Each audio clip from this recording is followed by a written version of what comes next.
Hello and welcome to the forum. I'm John Matisonn. Today we're going to focus on the politics around fighting corruption and the politics that sometimes make it so hard. My first guest is Murphy Morobe, one of the signatories to an important new group called Defend Our Democracy.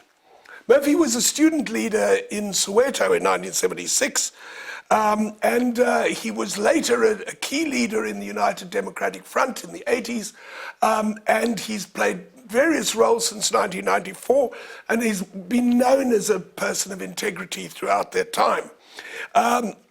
Murphy, welcome. Thank you, John, and thank you for having me. Great to have you, Murphy.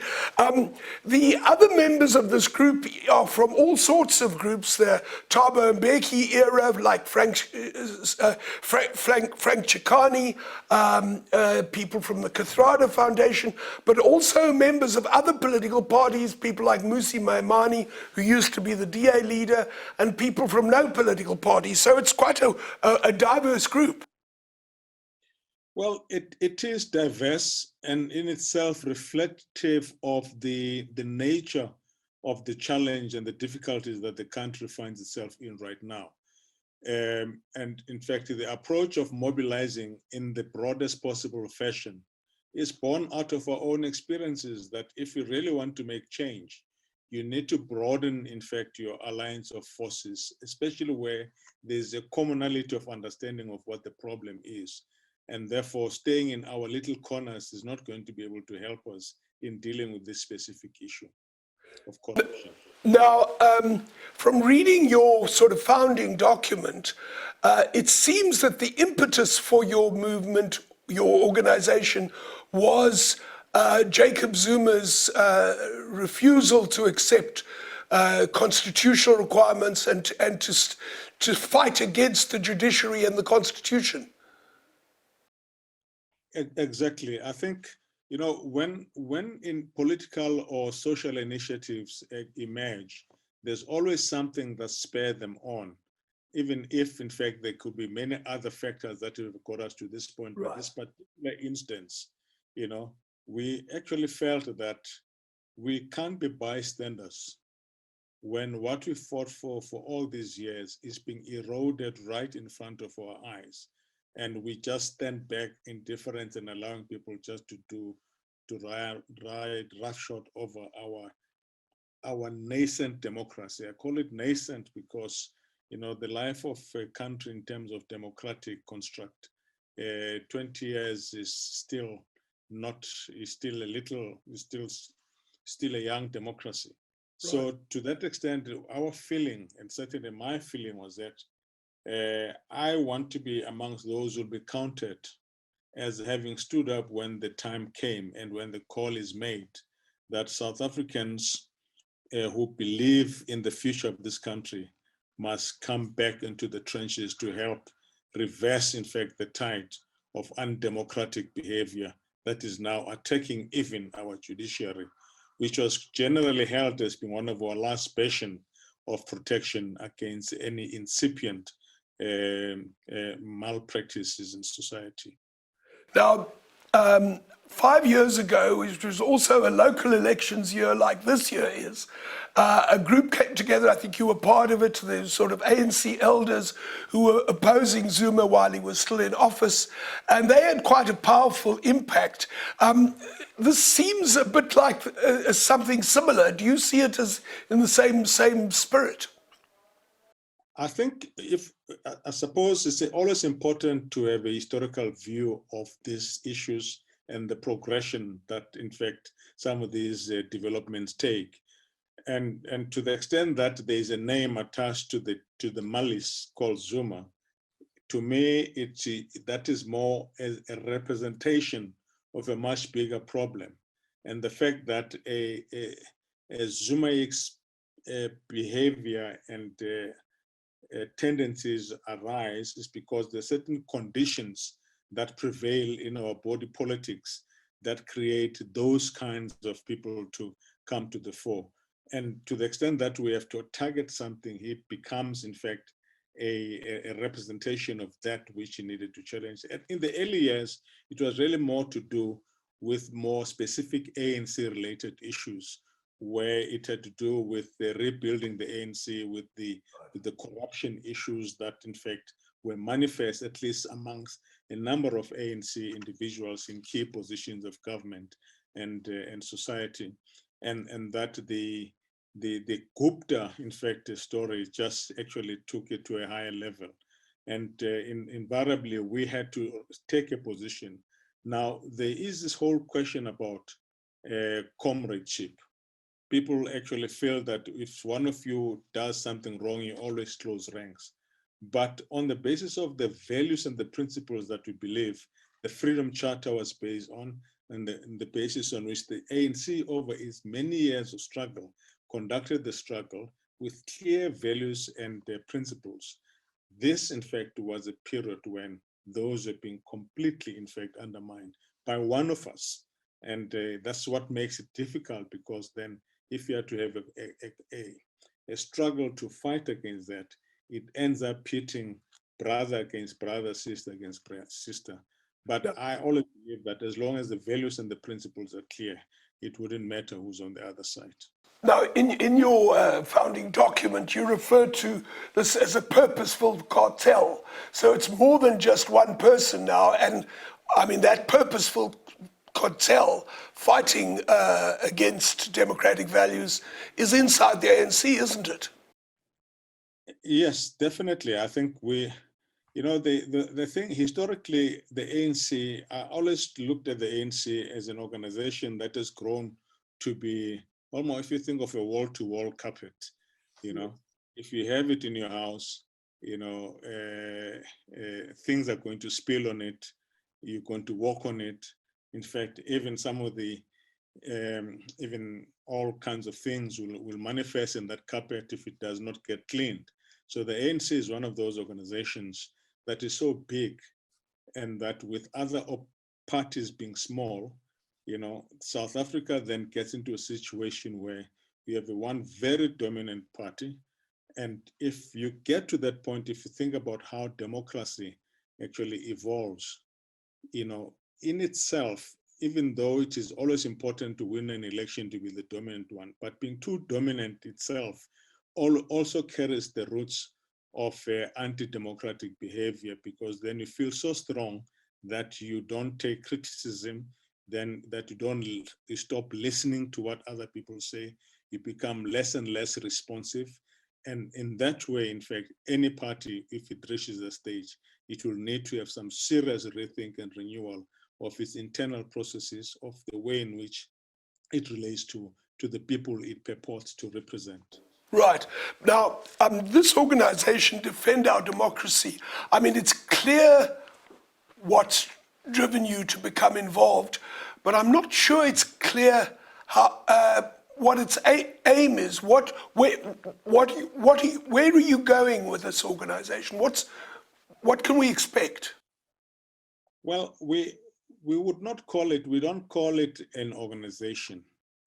In fact, for want of a better word, we would call it an initiative aimed at mobilizing people to be conscious and be alive and take a position against what they observe as being the ascendancy of anti-democratic behavior, and in fact, of various forces who are targeting even our judiciary to undermine them, to make sure that those, in fact, who are charged or found to be corrupt able to escape, in fact, accountability.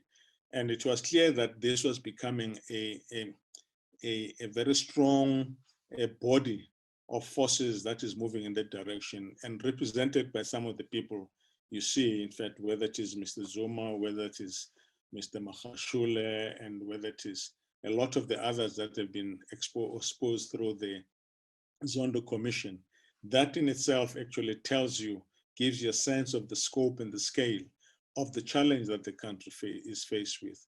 And therefore, we felt that many people were standing out looking in, and we're saying this is beyond, this is more than just an ANC issue.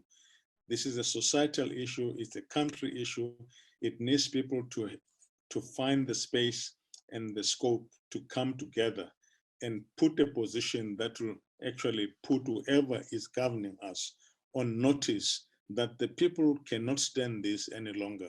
And therefore, if government wants to do anything to reverse this, they will find the people on their side, because people believe South Africa belongs to all, and therefore South Africa is a democratic country, and we could not let it actually be pillaged by people who have no other interests other than their own. Will you engage? Will you be involved in the local elections? Last year, 5 years ago, the local elections were a seminal moment because the ANC lost control of Joburg, Tshwane, and Nelson Mandela Bay. Of course, the group at that time wasn't campaigning for that, but in some ways that was an effect. Are you going to be involved in the local elections in any way? No, well, it's not, our plan is not to be participants in local government elections, but to the extent that we gather momentum around this period, we hope that our contribution will be one that will ensure that the key issues that local governments must deal with are actually brought to the fore, and that the issues of corruption need and must always be in the forefront of any choices that people are going to make as to who they want to vote in, who they want to elect. And therefore, the vote is an important tool in people's hands, because with the vote, you could actually influence and ensure that the change you want is represented in the outcome of that vote. So to the extent that we take part in this period, it is not conscious or deliberate, it's just a historical coincidence. We'll be right back with Murphy Morobe.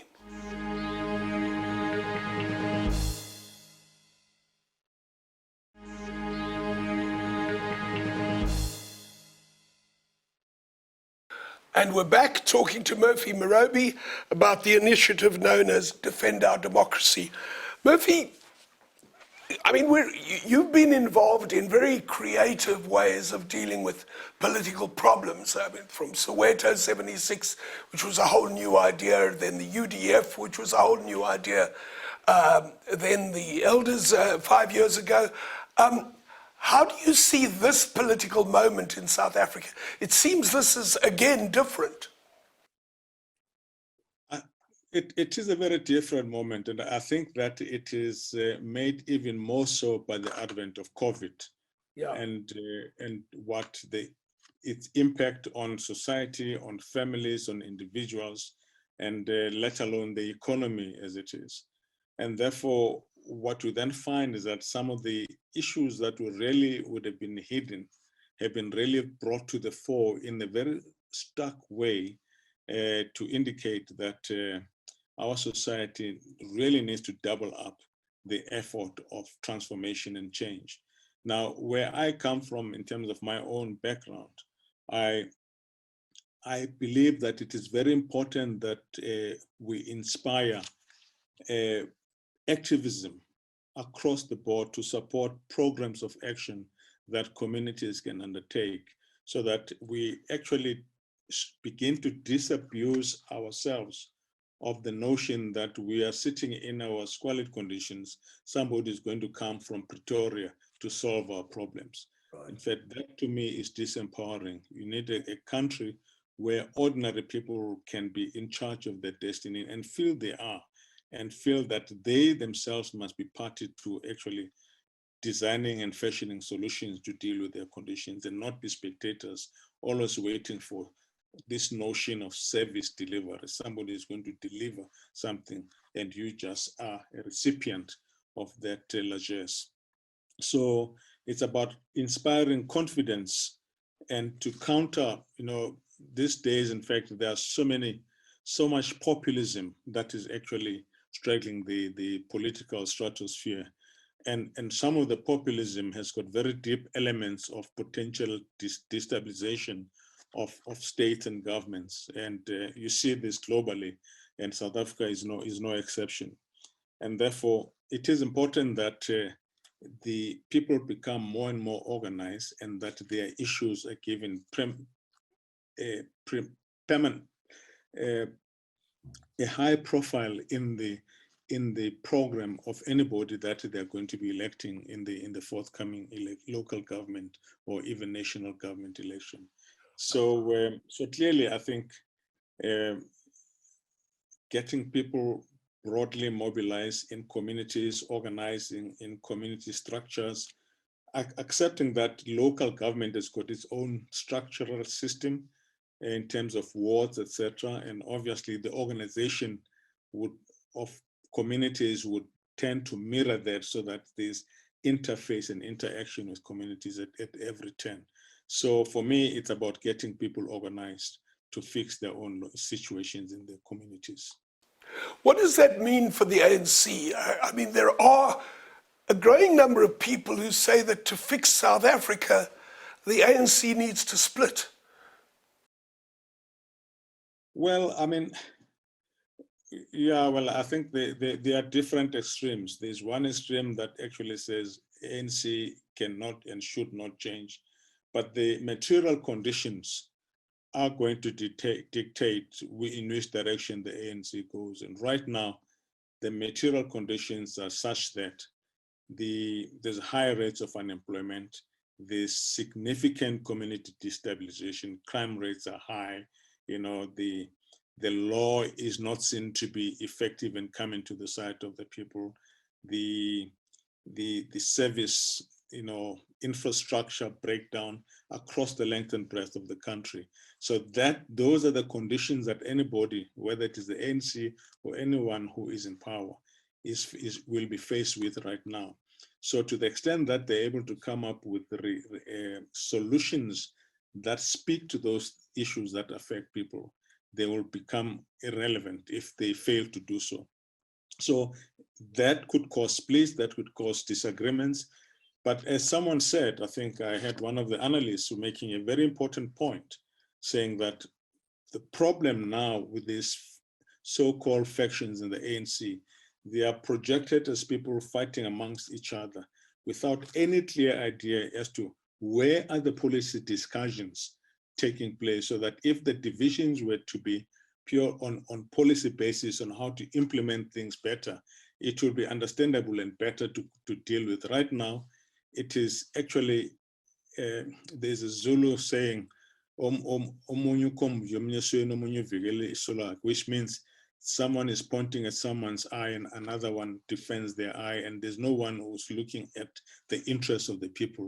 It's everybody's own vested interest rather than the people's interests coming first. And that, to me, is a problem. It will break any organization, and our task is to make sure that the country does not, in fact, break up in the way in which these problems in the government. I mean, people use the word ruling party, which I hate, because I don't have a ruler.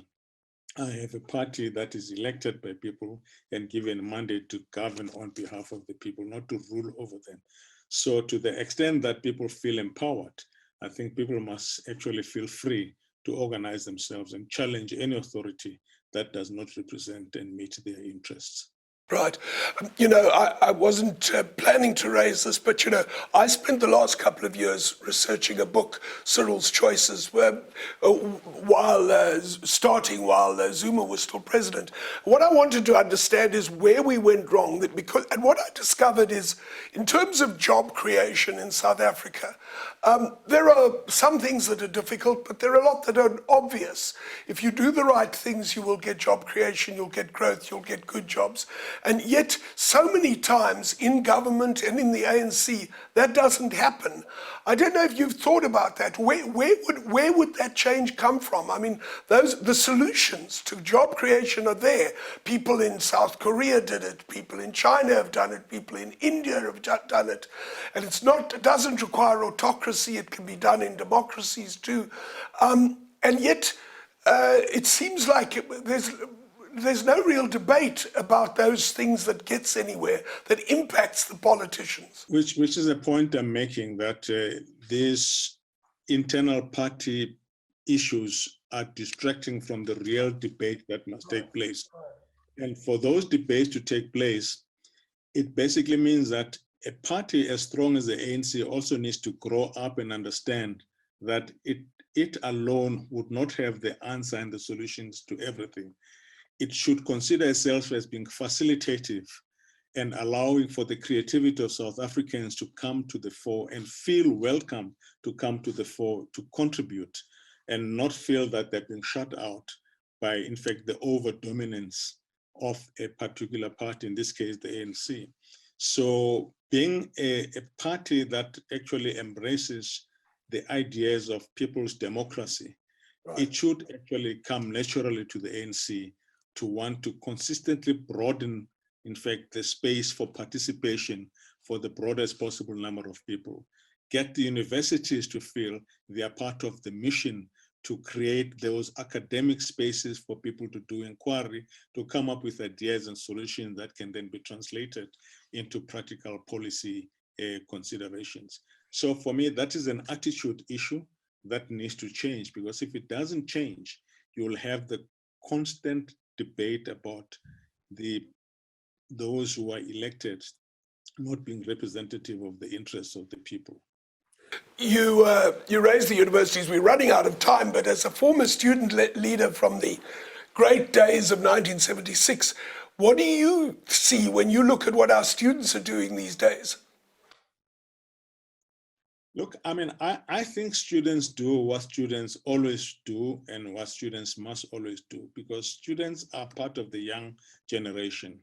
And I think they always would actually, if they wear the shoe and they have the edge for education, they've been promised, in fact, the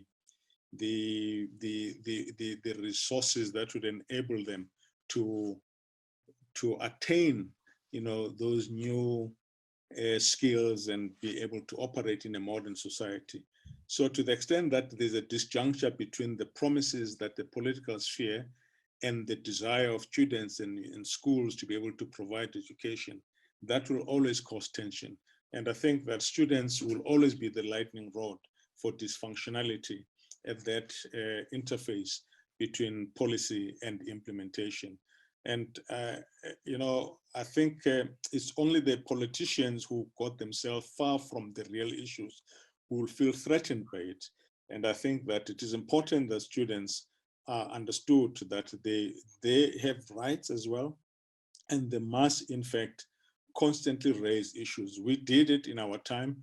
In those years, in fact, we did it at the threat of being arrested, even being killed. So right now, there's a constitutional space for students to be able to do what they do without necessarily their activities turning overtly and unnecessarily violent.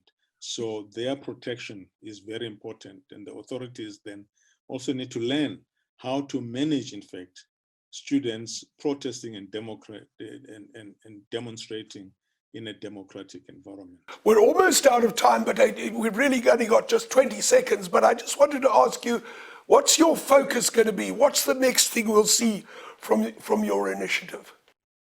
Well, the initiatives is in the phase of needing to consolidate the tremendous support that we have received, and people feeling that what the initiative has done, it has actually opened up the covers. It had allowed the light to come in for them to be able to get perspective and broaden their vision, and to feel that they can, as individuals, come out and be contributors to the change that they want to see. And that is not enough just to wait for politicians to change. The force of mass action of people in activities, demonstrations, is always what's going to make the difference. Murphy, thanks so much for talking to us. We're out of time. When we come back, we'll be talking to Paul Hoffman, Director of Accountability Now.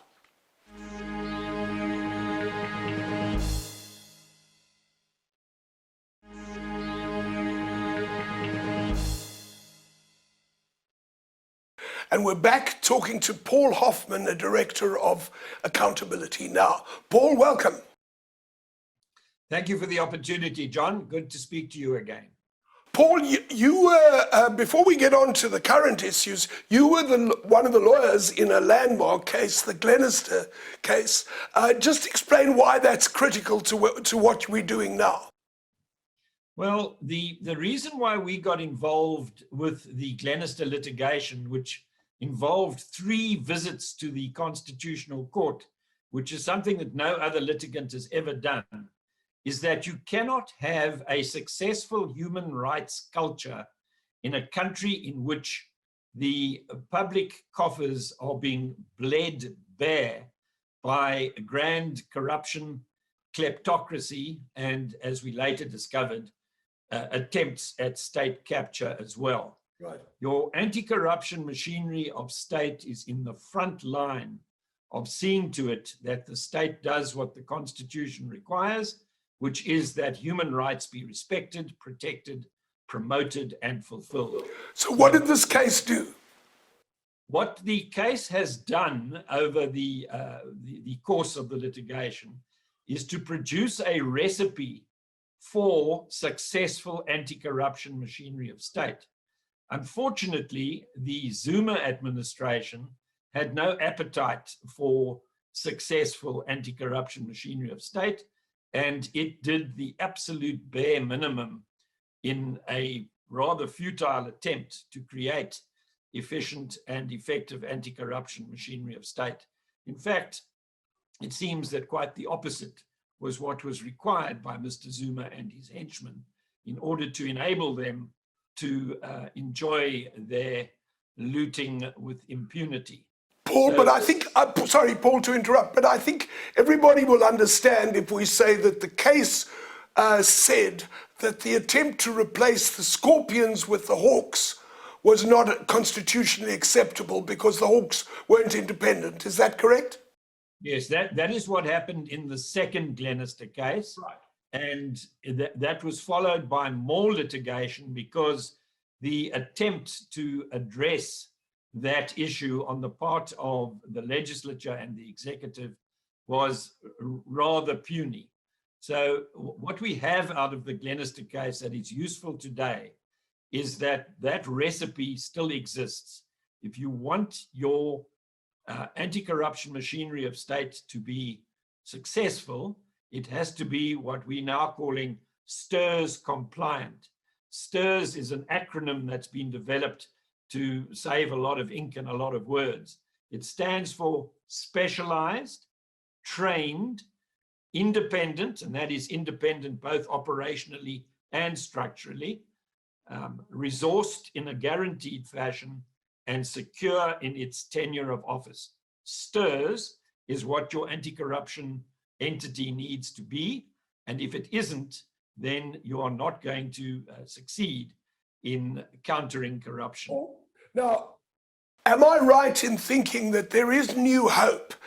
The new Justice Minister, Ronald Lamola, is a new generation cabinet member who has a reputation for integrity. He stood up against Zuma when he was an ordinary ANC member, and he is driving this change, and there's some reason for new hope. Yes, I think that you're quite right. There is indeed an appetite for independent anti-corruption machinery of state within the government. Ronald Lamola has got 2 master's degrees in law, and he is certainly in the right space and the right frame of mind. The only one of the STIRS criteria that still seems to be in some doubt is the secure tenure of office, the second S, STIRS. But I think we are getting there, and that he will be open to persuasion on that front. You'll recall that in the State of the Nation address in February, there was reference to a statutory body, which is not good enough. The Scorpions are a statutory body. Before we come to that, I do want to take some time to understand all of that. But before we get there, so under Lamola, the Justice Department is now driving this process and they have, as I understand it, a strategic department or a group that are looking at a fundamental change that you have some hope will actually happen. Yes, this has been foreshadowed in the State of the Nation address, and the National Anti-Corruption Strategy is certainly in part driven by the Department of Justice. Other departments are also involved because integrity in the public administration is a big part of it. Minister Senzo Mchunu, who nearly became the Secretary General of the ANC, but instead is now in the Public Administration Department, also taking a keen interest in what is going on, as is the Department of Performance Monitoring and Evaluation. So it is a cabinet-wide task, and it's a task that has been given to Cabinet last August by the National Executive Committee of the ANC, which basically said, create a STIRS compliant, standalone, independent entity to deal with corruption. Okay, now a couple of the principles are, firstly, you say that you can't have the prosecuting authority and investigators operating separately. There has to be a united body that joins prosecutors and investigators under one roof. Is that correct? What we are saying, as a matter of practicality at this stage, is that in order to quickly, efficiently, and effectively deal a blow to the culture of corruption with impunity, which is still abroad in the land, as you can see from COVID-preneurism and other manifestations, what you need is a new entity in which both the investigative and the prosecutorial functions are combined under one roof. Otherwise, what happens is that turf wars break out, files fall between the cracks, the buck gets passed backwards and forwards and nothing ever happens, which is what has happened with the Hawks and the NPA, respectively, doing the investigation and the prosecution. No big fish have been prosecuted for 10 years. And then the other issue you're calling for is security of tenure. The people at the top have to be appointed for a fixed term, somewhat like you have the public protector or even constitutional court justices. Yes, the security of tenure of office is the second S in STIRS. It's not what we're asking for.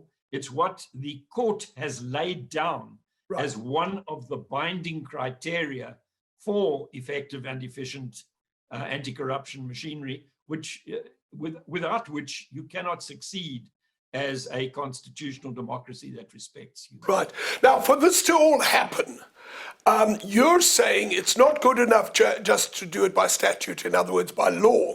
You need a constitutional body. Does that require an amendment to the Constitution? Yes, it will require an amendment to the Constitution. And if it is done in a way where the investigative and prosecutorial functions are combined, it will require not only to accommodate a new Chapter 9 institution, but also to take away some of the prosecutorial functions in relation to corruption, which currently reside with the National Prosecuting Authority, with the IPID, the Independent Police Investigative Directorate, and even with the Office of the Public Protector, who under the executive ethics legislation has to look into corruption in the executive branch of government. All of that is going to have to be brought under one roof, and that roof will be called, if we get it right, the Chapter 9 Integrity Commission, which has a mandate to prevent, combat, investigate, and prosecute corruption. Right. Well, that's obviously a big thing. Who's going to drive this?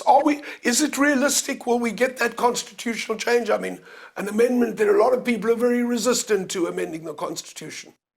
Yes, well, I know that Section 25 of the Constitution is being contemplated for amendment. That's the expropriation without compensation project. As far as I see it, the idea of secure tenure of office means that a way has to be found to make sure that a simple majority in Parliament is not capable of closing down the new unit in the same way as the Scorpions were closed down. The Scorpions were a creature of an ordinary statute, which came onto the statute book with support cross-party, but it was taken off the statute book at the instance of a majority that was controlled, a simple majority, controlled by the ANC.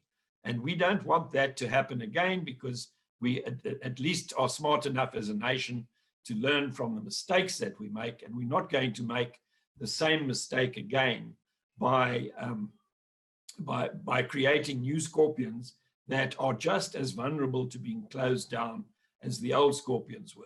Now, if you want to close down a Chapter 9 institution, you have to have a 2/3 majority, and no party looks likely to be able to do that. And Chapter 9 bodies are the bodies that are protected, their independence is protected by the Constitution. We're going to go to a break in a moment, but so I have a quick question that we only have 30 seconds to answer, and that is, what's the timeline on this? Are we going to get a constitutional change and a body like this set up in the near future? Yes, I think the answer to that is yes, because we have to do it, because South Africa is too precious to throw down the drain of corruption. Okay, we're going to take a break and we'll be right back with Paul Hoffman. Okay, we're going to take a break and we'll be right back with Paul Hoffman.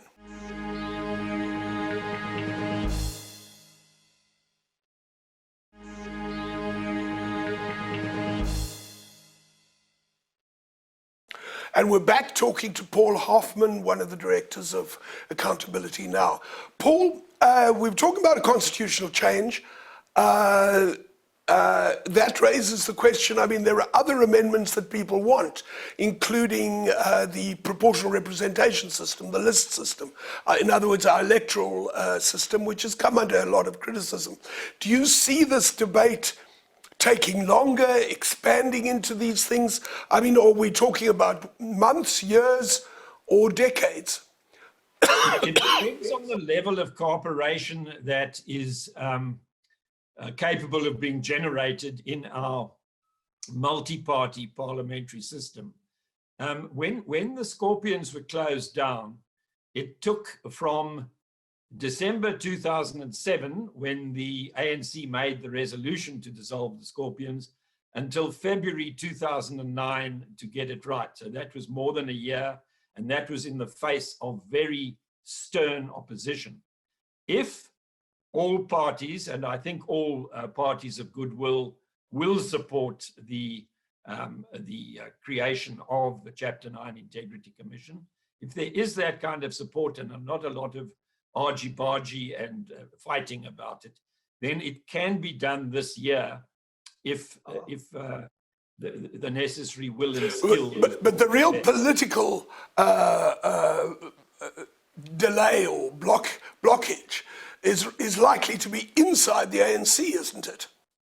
Yes, well, I think that the NEC has made its voice heard, and the NEC in August last year really using its own language, not legal language, but political language, has indicated that it feels that it is now time to follow the recipe that was given by the Constitutional Court in the Glenister litigation, which is very heartening, because it means a return to the rule of law after a period during which Mr. Zuma was quite happy to flout the rule of law whenever it suited him, and he continues in that frame of mind to this very day.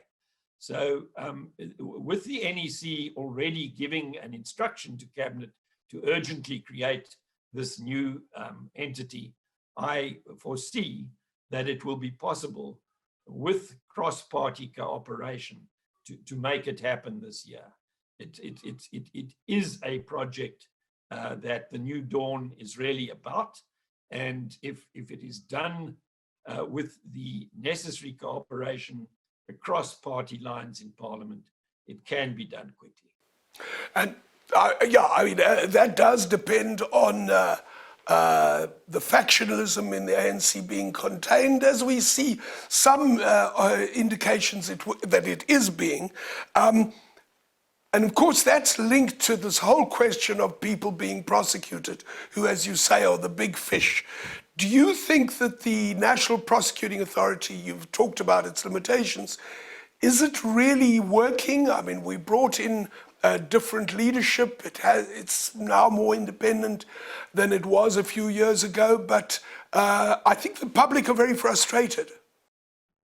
Yes, I'm afraid that the National Prosecuting Authority is compromised, and to use the language that our national director uses, Shamila Batoy, she says that the National Prosecuting Authority has been hollowed out during the Zuma years, and obviously the intention behind hollowing out the National Prosecuting Authority was to see to it that no big fish get orange overalls. Hermione Cronje, who's been brought back from private practice in order to head up the investigative directorate of the National Prosecuting Authority, complains that she is surrounded by saboteurs within the National Prosecuting Authority who make it their business to see to it that no big fish are ever prosecuted. So there are various ways of doing this. Files disappear, people get given impossible tasks to fulfill in order to complete the docket, and things are dealt with on a mañana kind of basis. And so the difficulty with the National Prosecuting Authority is that too many people within its structures are not there to serve the public interest without fear, favor, or prejudice. They are there to protect the looters and the kleptocrats in our midst. But that's disturbing. Do you what's to say that we won't get those same people doing the same dynamic in the new organization? Well, what will happen with the new organization is that it will be recruited from scratch, and its recruitment processes will include integrity testing. The Special Investigation Unit, which is not a part of the Criminal Justice Administration, has been doing integrity testing, which you would know from your experience in America as lie detector tests, for the last 10 years on anybody who is seeking to join or be promoted. And by using those tests, you are able to weed out people who are questionable in relation to their integrity. So because you're starting from scratch, you are able to see to it that everybody in the new institution is on the right page and not a saboteur, as Advocate Cronje puts it. Right. I mean, this is a major development. If there's going to be constitutional amendments, do you? The other thing that a lot of judges have complained about our constitution, which everybody says is generally very good, but it has a couple of flaws that are we've discovered with experience. And the other one is about the excessive power of the president to make these appointments. So I assume this position will not be chosen by the president alone. Correct. No, I think the previous Deputy Chief Justice, Dikgang Moseneke, had a lot to say about too much power being concentrated in the hands of the president, and certainly it's probably going to evolve into what Willie Hofmeyer likes to call the Commission for Appointments and Disappointments. And that commission will be in charge of hiring and firing the top people in the public administration of South Africa at all levels. But just briefly, do you see, since we're going to have this constitutional amendment, hopefully this year, as you hope, this will be a big debate in the country. Do you foresee efforts to expand, to make other amendments to the Constitution that might affect the electoral system or the presidential appointments of other kinds? What you've got to understand about a new dawn is that a good new dawn lightens the whole sky. And that doesn't mean that you keep your head down and simply look at the anti-corruption entity that is required by South Africa rather urgently, but you look at all aspects that are not working properly. And certainly the point you raise in relation to too much power concentrated in the hands of the president is one that needs to be looked at and will require constitutional amendments. The state of the electoral system, where accountability of parliament has been diluted because parliamentarians feel beholden to party bosses who create party lists in smoke-filled backrooms rather than feel obliged to account to the people who elect them. That is another aspect that clearly could benefit from a fresh look at it. And no constitution is perfect. All constitutions have to move with the times. The American Constitution has been amended many, many times. Our Constitution has already been amended 17 times since it came onto the statute book in February 1997. And the sky did not fall on Chicken Licken's head. We have been able to amend our Constitution for the better rather than for the worse. The idea of hanging on to the Constitution come hell or high water is not dynamic or sustainable. Paul, what your message is quite optimistic, and I think people will take some heart from it. My final question, because we are running out of time, is about this orange mask campaign we've seen references to, and that is people wearing masks because of COVID-19, but are asked to wear orange masks as a sort of protest symbol that more people need to be held accountable for corruption and even sentenced to prison. Now, what do you know about that? I know you like the idea, but you're not sure where it's going. Yes, this campaign got its inspiration from the Archbishop of Cape Town, who in his Christmas sermon in 2019 said, let's make 2020 the year of the orange overalls. Let's get the big fish behind bars. Right. And he's been very strong on the anti-corruption front. In fact, him and Thuli Madonsela, our former public protector, have both publicly endorsed the idea of a new Chapter 9 institution to deal with corruption. So that was where the inspiration came from. And the civil society group led by the Ahmed Kathrada Foundation morphed that orange overalls idea into the mask that you wear on a Friday in order to demonstrate your anti-corruption stance. And certainly a lot of people are angry about the levels of corruption in South Africa. I would like to see more people being constructively engaged in how to counter the corrupt in South Africa, and hopefully come round to the ideas that accountability now happens to share, quite surprisingly, with the National Executive Committee of the ANC. Yeah, Paul, it seems like this is a good development, but it seems like we're still awaiting some further clarity about the campaign.